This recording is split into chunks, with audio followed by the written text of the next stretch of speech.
भाजीवाले दादा किंवा ताई आहेत ना, त्यांच्याकडे जायचं आणि त्यांना सांगायचं मला मोगरीची भाजी हवी आहे. ते ना नक्कीच म्हणतील जरूर आणून देतो. त्यामुळे ती भाजी पौष्टिक असल्यामुळे जरूर करायची आहे.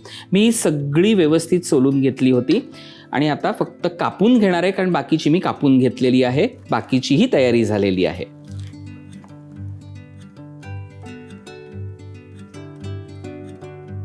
गॅस ऑन करूया.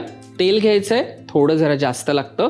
एक 2 ते 3 चमचे मोहरी, 1 चमचा जिरं, 1 चमचा कढीपत्त्याची पानं 10 ते 12. मी बारीक चिरलेल्या 3 मिरच्या घेतलेल्या आहेत. इथे मी ओला लसूण घेतलेला आहे 8 ते 10 पाकळ्या. हिंग पाव चमचा. मी इथे घेतली आहे ओली हळद, ती मी किसून घेतलेली आहे 2 चमचे. एकदा मिक्स करून घेऊया. फोडणी छान खमंग परतून झाली आहे. मी इथे 2 छोटे कांदे घेतलेत बारीक चिरलेले, ते फोडणीला देऊया. एक मोठा टोमॅटो आहे, तोही बारीक चिरून घेतलेला आहे. पुन्हा परतून घेऊया. कांदा थोडासा चांगला परतून झाला की मग आपल्याला त्याच्यात घालायचं आहे धणा जिरा पावडर. मग त्यात जाईल ही मोगरीची भाजी. ही मोगरीची भाजी म्हणजेच मुळ्याची जी देठं असतात ती आहे. भाजी छान परतून घ्यायची.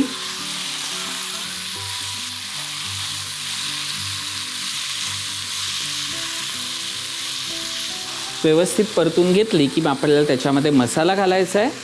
मी इथे मसाला घेतला आहे, घरगुती मसाला आहे. लिंबा एवढा गुळाचा तुकडा, चवीनुसार मीठ, बारीक चिरलेली कोथिंबीर. मी इथे बटाटे घेतलेले आहेत. 2 मोठे बटाटे होते, सोलून त्याचे 4 तुकडे केलेले आहेत. ते आपण या भाजीमध्ये ॲड करूया. पुन्हा एकदा मिक्स करायचं आहे.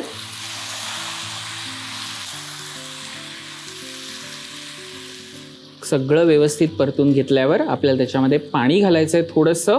बटाटे शिजण्यासाठी आणि भाजी शिजण्यासाठी तेवढंच पाणी घालायचं आहे. पुन्हा एक मिक्स देऊया आणि झाकण ठेवून एक मंद आचेवरती 15 ते 20 मिनिटं भाजी शिजवून घेऊया.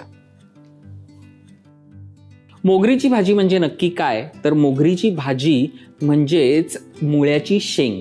ह्या 2 प्रकारच्या शेंगा येतात. एक हिरव्या रंगाची पण येते आणि एक अशा पर्पल रंगाची पण येते. फक्त शेंग नीट सोलताना आपण काय करायचं आहे, वरचा भाग काढून टाकायचा.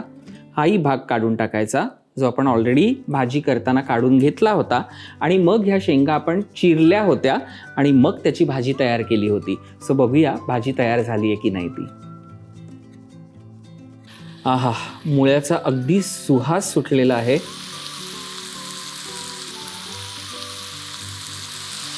वा, भाजी तयार झाली आहे. गॅस बंद करूया. हिवाळ्यामधली ही अत्यंत पौष्टिक आणि शक्तिवर्धक अशी ही पचनासाठी उत्तम पर्याय असलेली मोगरीची भाजी तुम्ही करून पहा, कारण ती खरंच खूप छान लागते. मंडळी, केल्यानंतर आम्हाला कमेंट करून जरूर कळवा आणि रुचकर मेजवानी ह्या आपल्या चॅनलला लाईक, शेअर आणि सबस्क्राईब करा. पुन्हा भेटूया पुढच्या भागात. नमस्कार.